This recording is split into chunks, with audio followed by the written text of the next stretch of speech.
was sent to me, and I said, we got to get these guys on. A locally produced guidebook, finally, to St. Charles, by and for locals, neighborhood by neighborhood, city and county. Justine Riggs, welcome to Big 550 KTRS. Thank you. And Vicki Berger-Irwin, welcome to Big 550 KTRS. Glad to be here. All right. Now, Justine, you're back by popular demand. You were here a year or so ago with your first book. I was, yes. Which was what? That was Love Dogs Must Travel Best in Missouri. And Right. that was all the great places to go in Missouri with your dog. And I brought you a copy, Kelly. Right? I know Kelly loves dogs. Yes. Let's talk to you about that. Yep. Yes. One of those places you shouldn't bring your dog is work. That depends on where you I love how work. he looked at me like, work. All right. This one, a locally produced guidebook to St. Charles. As a new resident to St. Charles, a little over a year, you really, I feel, got to hunt and peck to find those local places because they're kind of harder to find in St. Charles than you can in the city and the county. Is that a fair assessment? I would say it is. And I think, away. yeah, that's why this book Right. is so great. It's great for locals as well as new people to the community or people visiting. Right. A lot of great activities. And no disrespect to the chain restaurants, but the family-run restaurants, the neighborhood joints, right? Those are the ones that sort of give you the color and the flavor of the community. They want you to be part of their family. Right. And so this is a great book just so you can find those sort of family-run places. Is that safe to say? That is true. I think the chains are easier to find. Right. So this is more helpful in finding, the unique places. Sure. Local hangouts. Yeah. Yeah. What are some of the other things? I mean, there are a lot of great trails and a lot of great older historical sites in St. Charles? Well, the city of St. Charles alone has over 22 parks. So you can imagine the county has an abundance of outdoor areas to explore and enjoy, and that's a really great activity for families or people that want to run or bike the Katy Trail. But again, it's a very inexpensive activity. There are a lot of great free things and family opportunities too. Mm-hmm. How did you go about finding all these places? We went to all of them. Oh, We no. did. We That's spent why a it's ton of finally been time. out, because you started this, 20 years ago? Our parents took us there first. Did you send out a call for everyone to sort of send something to you, or you went knocking on doors and... We went and discovered them ourselves. Really? I mean, we talked to all of our friends that lived in St. Charles or had visited St. Charles and Right. said, what's a kind of cool place that nobody really knows about? Right. And then we went to them and found some very cool places. Yeah. And what is a kind of cool place Yeah, that no give one us a knows couple about? of places that are sort of off the beaten path that people don't know about. Well, I mean, Main Street, obviously, I'll let Vicki talk about Main Street. Well, Main She's- Street is one of my favorite places in St. Charles, and there are there's a lot of historic things there that I think people overlook in the shopping and the eating and the drinking. But really, there's a little museum up by Portage de Sioux dedicated to World War II that has working World War II aircraft that I think is a true hidden treasure that people do not It know has about. working You World may War II really? you may take a flight in it at certain times of the Really? years. Now, what's the name of that museum? It's called the Commemorative Air Force Museum. It's at Smart Field up by Portage de Sioux. Wow. I didn't You know guys that. really did I some didn't digging, know. Yeah, didn't you? yeah, we should say, and as Kelly pointed out, it's not just restaurants and bars. It's sort of everything, right? It's everything that we thought would be of interest to Yeah. people. Give me one of your. Well, Augusto was one of my favorite areas to visit and explore, but I think people don't realize that, there's more than just drinking wine there. I mean, the countryside's beautiful and they have art fairs and that type of thing, but there's also musical events. They have great B&Bs, coffee shops, boutiques where you can shop. So that's a great quick, easy getaway for people in this area that could easily spend 2 or 3 days there or just go out for the day.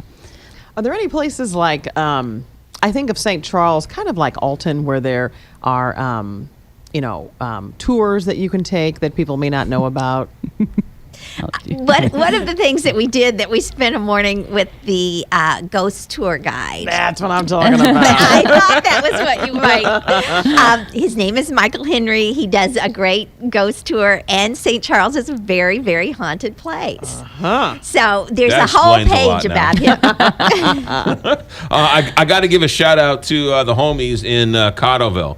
Cotterville gets a nice little shake in this book too. Yes, Cottleville was really fun to explore too, because even since I've been around the area, it has grown so much, but Right. it still has that small town feel. Everybody's very friendly. There's a lot of, the parks are great. They have new parks. Right. Legacy Park. They have a dog park out there Yes. now that's beautiful. Yes. It's very well cared for. Cute restaurants, cute shops, Stone Soup Cottage. That's really You nice got dining. BMO's, you've got BMO's is the great. wine bar out there, and of course, Menino's Market, proud sponsor of the show. Since moving out to Cottleville, I knew it.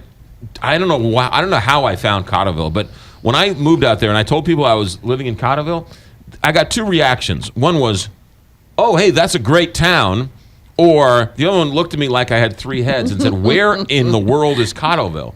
But it's sort of a lot closer than people think. Oh, it's very easily accessible, and Right. it's kind of just It's- tucked right it's- in behind all the busyness of Mid Rivers Mall Drive. Right. But it's right there in the middle of everything. My so. sisters came to town and they drove through Cottleville and they said, "This is like Connecticut."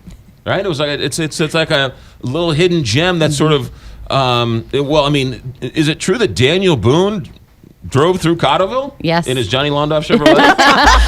I can't attest to that, but yes, he was definitely there. I mean, and that was a major thoroughfare at one yes, point. and actually, Plank Road Pizza is named for the plank road that was built that connected it to St. Charles in the Yeah. St. Louis area. Yeah. So One of the things I noticed in the book, McGurk's in O'Fallon on Main Street.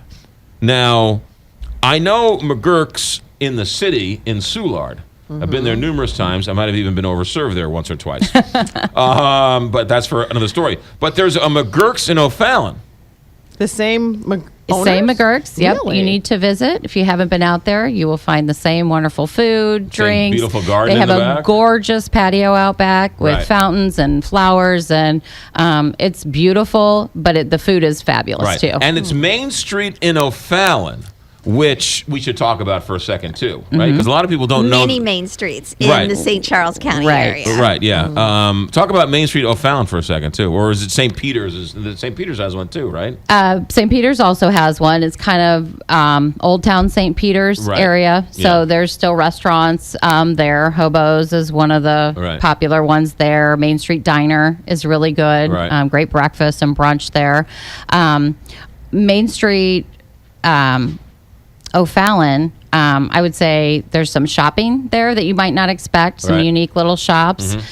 You've got some history, you've got the some monuments to look at. Right. So there's some interesting history. And of course, you got McGurk's out there as well. Yeah, McGurk's you have to go to. You know, there's so many places to cover. How did you decide what would make the cut and what didn't make the cut? We made our own personal decisions, so Yeah. there's a little bit of subjectivity. It That's- is difficult. You That's can't part of the squeeze everything controversy in. of the So local guidebook. There's big controversy. All right, where do we get the book? Local bookstores, Barnes & Noble. Can we get it online? Yes, you can. Can. Where can we get it online? Amazon, Reedy Press, IndieBound. You've got it. All right. The book is a locally produced guidebook, finally, to St. Charles, by and for locals, neighborhood by neighborhood, city and county. So if you're looking for a good place to go, you can pick a city, pick a town, and you have it divided up into restaurants and walking trails and parks and history events and all that type of stuff. So it's a great resource book. It's also a good bathroom book, with all due respect, right? And people like Only to, McGraw would say that. and I mean on that- the air. Well, when you're in your R&R sanitation porta potty, you can read the local guidebook to Gosh. St. Charles. It's a good coffee table book. Justine, too. a How's very that? good coffee table book too. Justine Riggs and Vicki Berger Irwin. Is there a website that we can find out more? Is there a website for the book? We're working on our Facebook page today. Okay. Yes. So look on Facebook for locally produced guidebook to St. Charles, by and for locals, local bookstores, online, Amazon.com. It's a great book. Thank you. I'm going to cherish it for years to come. thank you. Thank you for you having for us. having us. You got it. 8:52 here, Big 550 KTRS.